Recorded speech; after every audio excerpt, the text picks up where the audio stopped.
Welcome back to the TMBA Pod Shop, building wealth through online businesses.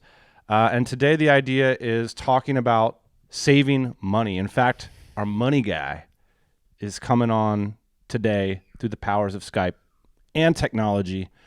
Because at the boards, this is the man they call Mario. Do you know what song that's from? No. It's a Beastie Boys song. I'm never a big Beastie Boys guy. You were dancing to it the other night. I was getting my route down. There's no question about that.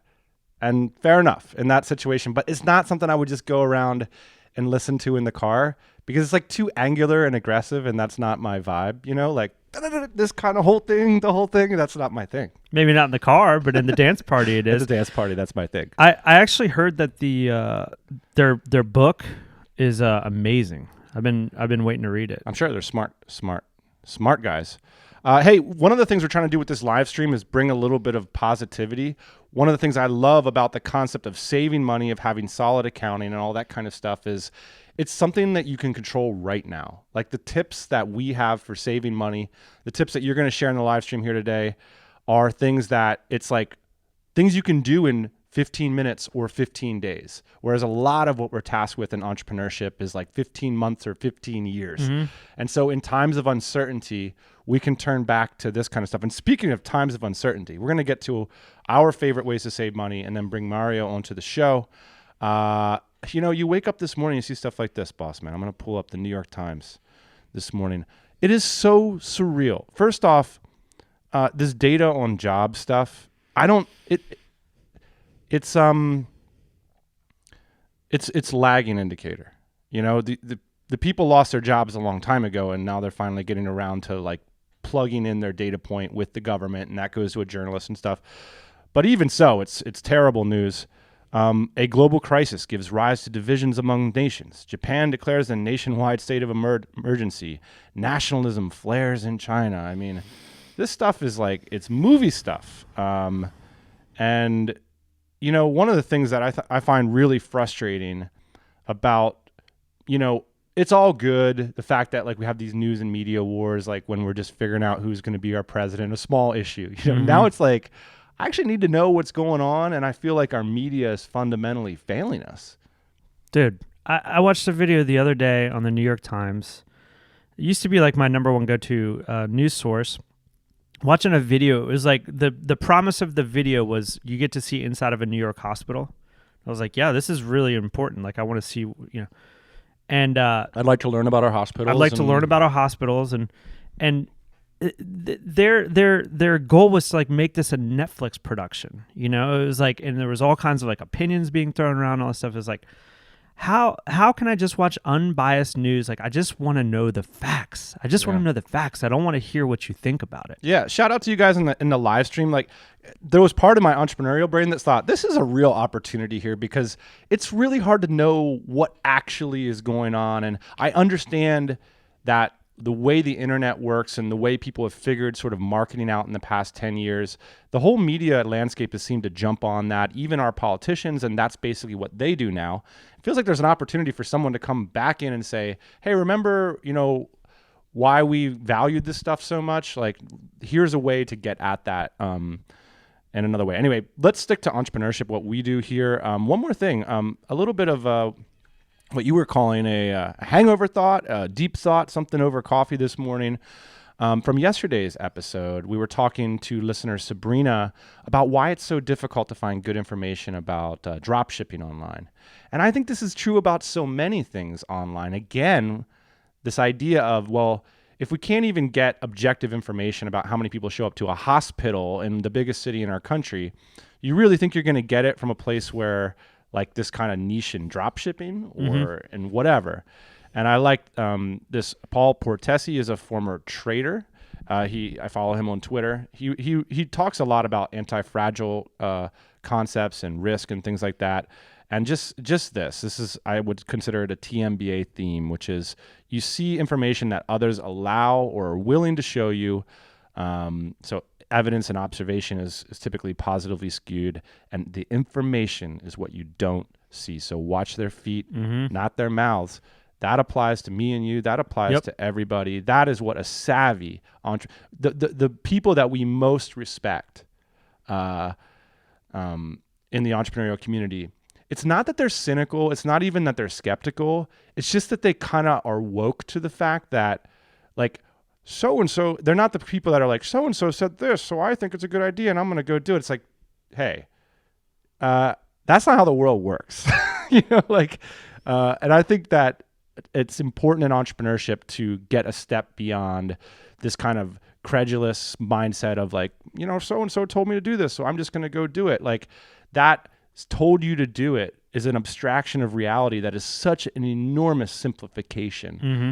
Even if that's like, here's a really bad team member. You'll be like, you'll say something like, and this could be you're a really bad manager too. You could say, I'd really appreciate it if you could blank, blank, blank.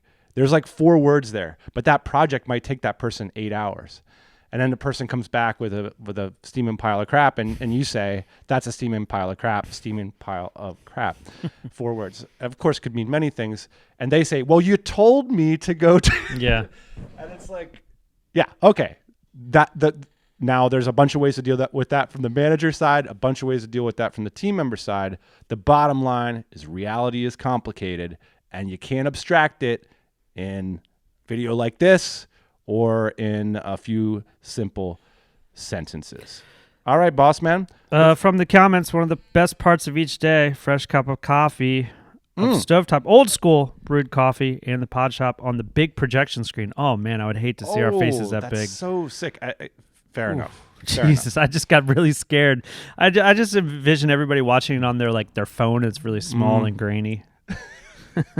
We're gonna do like retro filters for that reason, I need some smoothing. No HD. Guys, the meat of today's episode, before we give Mario a buzz, is some of our favorite ways to save money. I want to get Mario on here sooner rather than later. So let's move quickly through some of these ideas. The first idea, in terms of things you can do right away to save that money, something we're calling the credit card nuke. Sometimes this is inadvertent. Sometimes it's vertent. And basically, when the bank sends you a new credit card, the one that's like your personal one that basically is all of your subscriptions, it's this amazing, simple way to everything gets canceled overnight. And then you figure out what's important to you. You have to initiate this. Mm-hmm. And this I'll call it employees hate it, business owners love it. Yeah. Because you have to actually go in and like renew all your subscriptions and like tie your credit card, all this stuff. But it's just a real easy trick. Once a year, you call the credit card company and you tell them that you lost your credit card or that you need a new number. That's the idea here is that you actually have to change the number. It can't just be a new card with the same number. Right. And then all your stuff, you start getting emails like, oh, this subscription timed out. Do you want to renew this? Do you want to renew that? Right. And it's great just to be like, nope. Forgot I had that. Nope. Exactly. Credit card nuke. We both use personal balance sheets. You use a spreadsheet. I use mint.com. That still exists? By the way, personal spreadsheets still exist. Get on the software bandwagon, buddy. It's free. I used to use Mint. No, I'm genuinely... I did not know that software still existed. Oh yeah. Oh, that's cool. Totally. They're always trying to sell me a mortgage or something. Okay, that's the back end product of it. But there's ads in there for insurance and all different kinds of stuff that I don't really look at. But financial products. What's the idea behind the personal balance sheet, though? Basically, know all your assets, know all your liabilities. If you can't put your hand up right now and have a net worth idea like that's within a few $1,000s left or right, like.